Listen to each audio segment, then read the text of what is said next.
Carlos Fernandes, CIO e CISO Águas do Douro e Paiva e Cimedouro, sobe agora a palco para uma entrevista em direto conduzida por Rui Damião, diretor da IT Security. O conteúdo vai integrar a edição de junho da revista. Carlos, antes de mais, obrigado, obviamente. Eu queria que falasse aqui um pouco da estrutura da organização e do papel da cibersegurança. Obviamente, na mesma é uma infraestrutura crítica, mas fale-nos um pouco aqui da estrutura da organização. Muito boa tarde. Gostava de agradecer a oportunidade deste momento. As Águas do Douro e Paiva e a Cimedouro, para quem não conhece, é a empresa responsável pelo abastecimento de água a 1,6 milhões de pessoas no Grande Porto. Nós somos responsáveis de assegurar esse fornecimento de água a esses habitantes e todas essas pessoas. Nessa responsabilidade, e aos dias de hoje, tudo cada vez mais é digital e é controlado e monitorizado digitalmente pelos nossos sistemas, recorrendo a diversas tecnologias que temos. Associado a isso, existe uma responsabilidade de garantir a segurança e a operação dessa infraestrutura muito eclética e diversificada. E o Douro e Paiva, nos últimos anos, desde 2017, tem feito um trabalho de dotar a empresa dessas competências e criando uma equipa multidisciplinar que nos permite evoluir e acompanhar as necessidades. Somos uma equipa composta no global por cerca de 15 elementos e isso dá-nos a capacidade de resposta e atuação em diversos campos, mais especificamente também na componente da ciber. E como é que alinham aqui a estratégia de cibersegurança com a missão de garantir, obviamente, aquilo que é a vossa missão, que é o fornecimento contínuo e seguro da água? Nos dias de hoje, e cada vez mais se ouve e ouvimos referências ao que é as entidades críticas, e a água está nesse setor. A água faz parte de uma entidade crítica e com isso nós temos de assegurar a operação contínua desses sistemas. Como mencionei, eles são cada vez mais digitais, automatizados e controlados por salas de controlo e por sistemas industriais e até por sistemas informáticos que garantem essa operação. Tanto na partilha de dados com os nossos clientes, porque temos uma partilha online de todo o nosso fornecimento de água com os nossos principais clientes, e assegurar isso é crítico para nós. Temos essa responsabilidade e obedecendo às regras que também existem a nível do governo. O Luís ainda agora assistiu há pouco. Temos muita legislação que nos obrigam a cumprir, tanto nos decretos de lei que saíram anteriormente da NIS 1 e agora com a NIS 2 e com a potencial entrada, que ainda não apareceu, o novo decreto de lei atualizado nessa matéria. Eu ia fazer uma questão exatamente sobre isso, que é como é que é feita aqui a adequação da organização às regulamentações e exigências legais. Primeiro uma obrigatoriedade legal, né? Sendo nós o setor de abastecimento de água e um setor empresarial do Estado, é bom que ele exista porque traz as exigências e o cumprimento. Não significa que tudo depois seja cumprido à letra, porque há questões que para serem cumpridas também necessitavam de mais capacidade de decisão e depois também mais capacidade de investimento, que não é fácil. A parte tecnológica nós vamos conseguindo fazer e tudo, mas há ali questões processuais que por vezes se tornam muito complexas e até nos próprios documentos legais, chamamos de decretos de leis, eles não são objetivos, não são claros e às vezes era preciso essa parte objetiva. Nós, na construção do decreto de lei anterior, participaram muitas entidades, o CNCS, nessa construção. Eu tive a oportunidade de ir a reuniões de participação disso públicas, antes da publicação. E, por exemplo, uma questão muito clara nessa execução é, em nenhum dos documentos está definido que as entidades têm de ter formalmente um responsável sobre essas matérias. Então o que acontece é que é uma coisa ad hoc. Há entidades que têm, outras entidades que não têm. Não há uma responsabilização efetiva sobre essa matéria. Mas isso é um desafio que temos e que vamos fazer.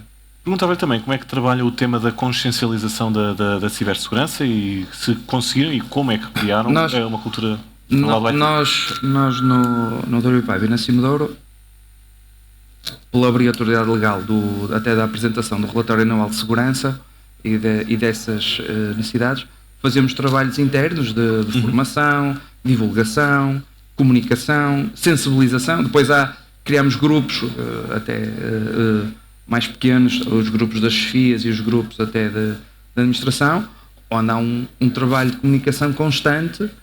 Às vezes torna-se até complexo, porque há informação que às vezes queremos partilhar e por vezes transmiti-la de uma forma simples também não torna-se complexo, mas há um trabalho transversal dentro da organização e temos vindo a melhorar e vamos procurar ainda melhorar mais. Sendo a Águas do Douro e Paiva e a Cimedouro, obviamente, empresas públicas, quais é que são os maiores desafios em termos de cibersegurança? Obviamente, não é necessariamente de cibersegurança, mas os desafios de uma maneira geral que as empresas públicas enfrentam em comparação com o setor privado? Um desafio, na minha opinião, é o desafio da contratação. Nós temos uma obrigatoriedade de contratação pública e obedecer a critérios de contratação. Numa área tão tecnológica e tão específica, há um esforço adicional e significativo da caracterização do que é que nós queremos comprar. Que há uns anos usei um exemplo numa reunião que tive, como é que nós por vezes justificamos uma aquisição de uma simples firewall. Quando os investimentos são tão elevados e têm de ser contratualizados a nível de procedimento. Eu não tenho a liberdade funcional e económica de chegar a um fornecedor e dizer, olha, eu quero comprar aquela tecnologia. Não tenho essa hipótese. Obriga-me a estudar a tecnologia, a documentar o que é que quero e ter um conhecimento minimamente técnico do que é que ela vai executar. E isso para nós é um enorme desafio. O outro é a adequação legal de muitos dos critérios que nos colocam, porque à medida que vão criando restrições, vão criando mais esforço de trabalho, mas depois também não temos a capacidade de contratação de recursos. Entramos num esforço gigante também no outsourcing, que eu considero nesta área um risco elevado. Falando aqui da colaboração, qual é que é o papel da colaboração com outras instituições públicas, obviamente, e ou privadas para a cibersegurança da organização? O Douro e Paiva foi uma das primeiras, a primeira entidade do setor da água a entrar na rede CCERT.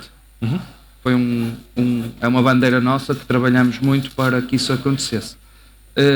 Trabalhar nessa rede, nessa partilha de conhecimento e nessa partilha de experiências abre muitas oportunidades e muitas formas de trabalhar. E permitiu-nos também criar uma forma de tratamento e de organização no tratamento de incidentes e de regras que efetivamente era feito de determinados mecanismos e agora são feitos nós, mas com regras muito mais específicas, e isso permite-nos fazer essa partilha de conhecimento significativo. Outras entidades, temos o próprio Grupo Águas Portugal, onde partilho com vários colegas, tenho alguns colegas aqui hoje no evento, e partilhamos também experiências uns com os outros e mantemos este elo de ligação. Entidades públicas, temos algumas ligações com a Faculdade de Engenharia do Porto, com o ISEP, com outras instituições educacionais do Norte, e estamos abertos sempre a mais oportunidades. Entidades privadas, temos nos nossos processos de contratação, sendo também temos alguns objetivos que acho que há muitas startups a aparecer neste processo e queremos também conhecer novas soluções e dar oportunidades a essas entidades. Nós estamos mais ou menos perto de chegar ao fim. Eu tenho pelo menos mais duas questões. De uma maneira geral, quais é que são as tendências que vê em cibersegurança? Eu vejo algo, digamos, uma sem dúvida é uma buzzword ou é uma área atual. A inteligência artificial é sem dúvida um pilar e cada vez mais inserido na organização. Douro e Paiva, tanto nos seus sistemas operacionais, está a investir significativamente na automatização recorrendo à inteligência artificial, ou seja, abastecimento de água feito de forma mais inteligente e de forma mais automatizada, ou seja, para permitir o nosso trabalho 24 horas com uma forma de apoio. Nós temos o conceito não da inteligência, mas do operador virtual, é um agente que vai ajudar na nossa operação e nas nossas decisões. E depois temos na parte da componente da cibersegurança várias tecnologias que temos vindo a apostar e que temos otimizado na forma de nos dar apoio a essa atuação. E por um simples facto que é, nós podemos ter X recursos que trabalham num estado normal 8 horas por dia, mas podem trabalhar mais horas. É uma área que tem esforço. Esse operador, essas tecnologias trabalham 24 horas, efetivamente. E temos resposta e temos atuação e temos tido vários exemplos de sucesso e de ajuda nessa matéria. Esse é um pilar. O Outro pilar que é importante para nós é a componente, não é bem que é a parte da resiliência, e da resiliência eu falo fundamentalmente na capacidade operacional contínua dos nossos data centers e das nossas infraestruturas, tanto a nível energético como de sistemas, e de funcionar toda on-prem. Todos os nossos sistemas industriais funcionam on-prem, não funcionam na cloud, então temos uma preocupação muito grande para que a continuidade deles seja contínua. O Douro e Paiva tem uma particularidade de, no Grande Porto, ser uma das poucas empresas com 400 km de fibra óptica implementada, ou seja, nós temos 260 instalações interligadas em fibra óptica propriedade das Águas do Douro e Paiva. Isso dá-nos uma capacidade operacional e de atuação ímpar no setor. E isso, para nós, é um critério fundamental. A minha última questão, nós acabamos. A minha última questão em todas as entrevistas é sempre a mesma, na verdade, mas eu gosto de terminar desta maneira. Que conselho é que deixa para outros líderes de cibersegurança? Que conselho ou que conselhos, claro? Ou uma dica, algo? Eu uso alguns exemplos práticos para mim próprio, não sei se outros podem querer. Primeiro, eu gosto muito do exemplo do Keep It Simple, que é manter a simplicidade, dá sempre melhor resultado. Não é fácil, nesta área, pegar em processos às vezes tão complexos e simplificá-los, mas é difícil, mas acho que é um objetivo. O segundo, como responsável de tudo, acho que é nunca parar de aprender. Nós estamos numa área que, feliz ou infelizmente, temos de ter uma capacidade de absorção e de aprendizagem muito grande. Não temos a capacidade de, à data de hoje, se olharmos há 10 anos atrás, a nossa capacidade tecnológica era uma. Hoje há N vetores de aprendizagem. Nós, nesta posição, temos de ter a capacidade de os aprender e ser capaz de os compreender e até liderar as equipas técnicas, por isso o aprender é. E para mim o maior é o efeito das crianças, que é a curiosidade. Se não formos curiosos, estar sempre a querer saber mais e de aprender mais e de fazer mais, não vamos dar esses saltos. E são esses 3 lemas que tenho seguido sempre um pouco na minha atuação. Carlos, muito obrigado por este tema, e nós vamos continuar, obviamente, com o nosso programa. Obrigado. Obrigado.